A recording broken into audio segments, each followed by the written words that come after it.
बड़ी जानकारी एक और आ रही है। आईएसआई की बहुत बड़ी साजिश का खुलासा हुआ है। आईएसआई के टारगेट पर पंजाब के पुलिस स्टेशन है। खालिस्तानी आतंकी जयवीर का खुलासा। दुबई से भारत के खिलाफ पाक की साजिश को लेकर बहुत बड़ी जानकारी सामने आई है। अमृतसर से पकड़ा गया आतंकी जयवीर। ये तस्वीरें उस गिरफ्तार जयवीर की है जो इस वक्त एक बड़े साजिश के खुलासे के तौर पर सामने आई है। ये साजिश है आईएसआई की, जो बहुत बड़ी साजिश है। आईएसआई के टारगेट पर पंजाब के पुलिस स्टेशन है। खालिस्तानी आतंकी जयवीर का यह खुलासा हुआ है और दुबई से भारत के खिलाफ ये पाकिस्तान की साजिश बेनकाब हुई है। अमृतसर से पकड़ा गया है आतंकी जयवीर।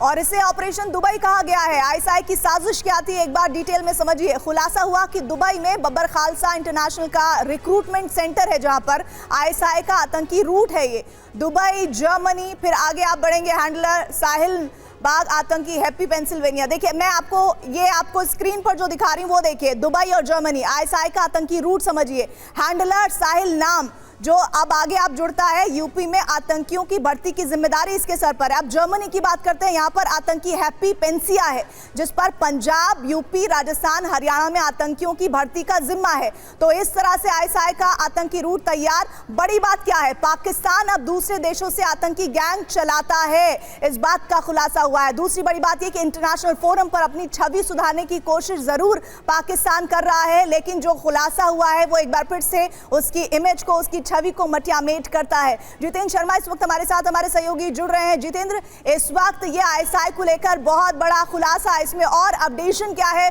जो जानकारी आगे हमारी खुफिया एजेंसी के मदद आने वाली है? जी बिल्कुल, देखिए आईएसआई लगातार पिछले कुछ महीनों से कोशिश कर रहा है कि इंटरनेशनल फोरम पर अपनी स्थिति को, अपनी छवि को सुधार पाए, और इसीलिए आईएसआई ने एक नया प्लान तैयार किया है। लगातार इससे पहले पंजाब को हरविंदर सिंह रिंदा, जो कि इस वक्त पाकिस्तान के अंदर मौजूद है, उसके जरिए टारगेट करवाया जा रहा था, लेकिन अब रूट पूरे तरीके से चेंज करा है। पाकिस्तान जर्मनी में बैठे हैप्पी पासिया को पूरी कमान सौंपी है पंजाब के अंदर स्थिरता पैदा करने के लिए। हैप्पी पासिया के कहने पर जो सालियान है, जो शख्स इस वक्त दुबई के अंदर मौजूद है, उसको जिम्मेदारी दी गई पंजाब के अंदर जो धमाके करवाने हैं, पुलिस जो पोस्ट है उनको टारगेट करना है, पुलिस कर्मियों को टारगेट करना है, उसके लिए जो रिक्रूटमेंट है वो दुबई से बाकायदा इस आतंकी के द्वारा किया जा रहा था। बाकायदा जो अभी पकड़ा गया है जयवीर त्यागी अलियास जावेद, इसका ये चचेरा भाई भी लगता है, जो दुबई के अंदर मौजूद है और वहां बैठकर लगातार यूपी के नौजवानों को टारगेट कर रहा है। यूपी के नौजवानों को लगातार भड़काकर उन्हें अपने गैंग में शामिल कर पंजाब में अस्थिरता पैदा करने के लिए तमाम आतंकी गतिविधियों में शामिल कर रहा है। इसके पीछे सबसे बड़ी वजह बताई जा रही है कि लगातार पिछले कुछ दिनों से जिस तरीके से हैप्पी पासिया पंजाब के नौजवानों को उकसाकर उनसे वारदातों को अंजाम दिलवा रहा था, उसके तुरंत बाद जितने भी नौजवान थे या फिर के जो हमलावर थे तुरंत पकड़े जा रहे थे। और यही वजह है कि अब जो रिक्रूटमेंट है वो पंजाब की जगह अब यूपी से किया जा रहा है, ताकि उनको पकड़ने में काफी मुश्किल हो। शुक्रिया जानकारी के लिए। तो पंजाब इस वक्त आतंकियों के लिए एक ऐसा टारगेट बना हुआ है जिसको लेकर खुलासे दर खुलासे हो रहे हैं। शुक्रिया अपडेट के लिए। इधर केंद्रीय मंत्री अमित शाह ने नक्सलियों से मुख्य धारा में लौटने की अपील की है। उन्होंने कहा है कि आदिवासियों का विकास करना सरकार की प्राथमिकता है, अगले साल तक खत्म हो जाएगा नक्सलवाद। उन्होंने कहा कि छत्तीसगढ़ के दांतेवाड़ा में जनसभा को जब वो संबोधित कर रहे थे तो उन्होंने इस बात का जिक्र किया कि अगले साल तक नक्सलवाद को नेस्त नाबूद कर दिया जाएगा।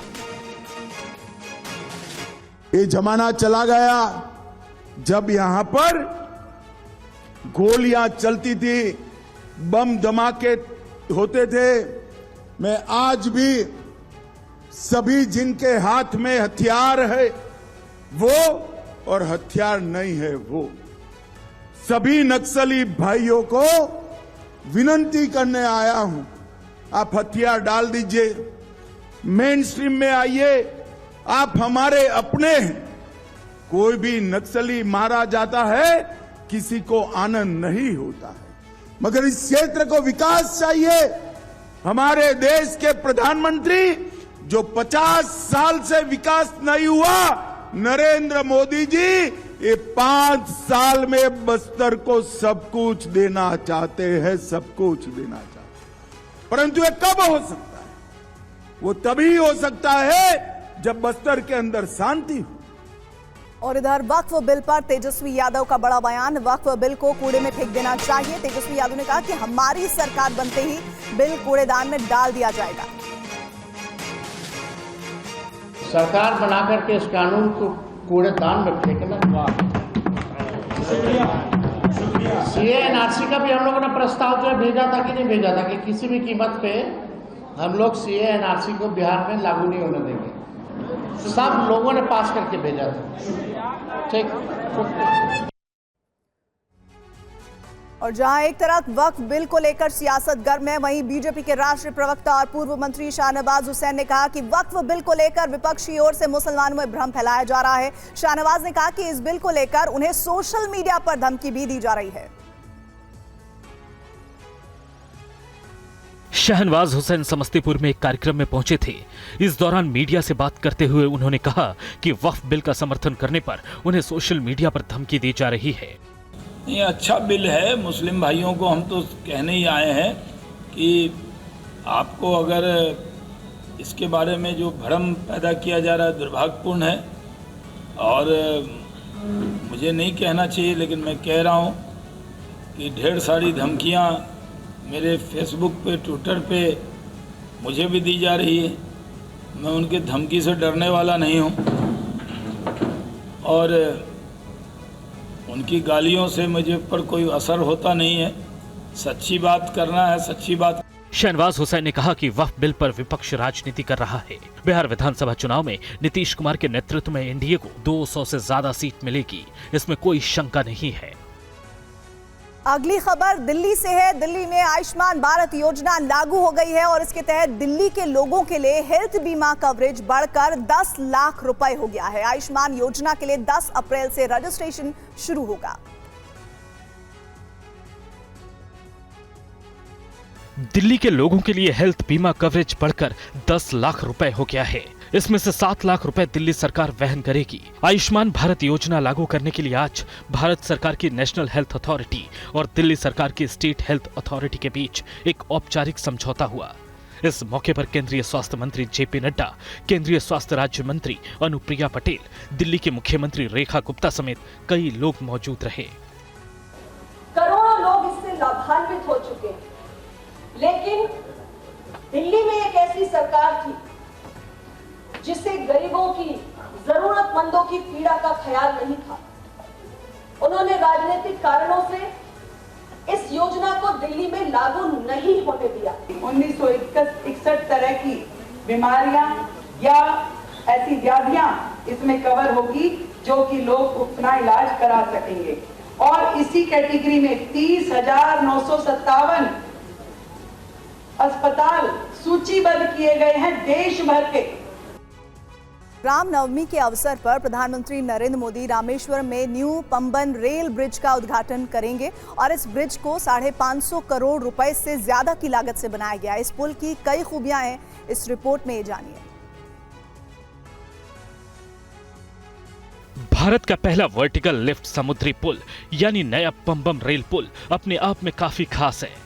इसमें 99 स्पैन और 72.5 मीटर का वर्टिकल लिफ्ट स्पैन है जो 17 मीटर तक उठता है।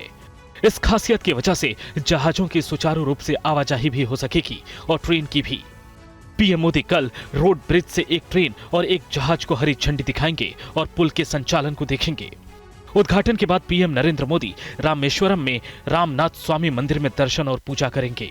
बता दें कि 2.08 किलोमीटर लंबे इस पुल के निर्माण में 550 करोड़ रुपए से अधिक की लागत लगी है। जो जहाज है, पानी के जहाज है, उसका मूवमेंट हो पाएगा और ये मूवमेंट यही जो अपलिफ्टमेंट होगा और इस अपलिफ्टमेंट की वजह से शिप का मूवमेंट हो पाएगा।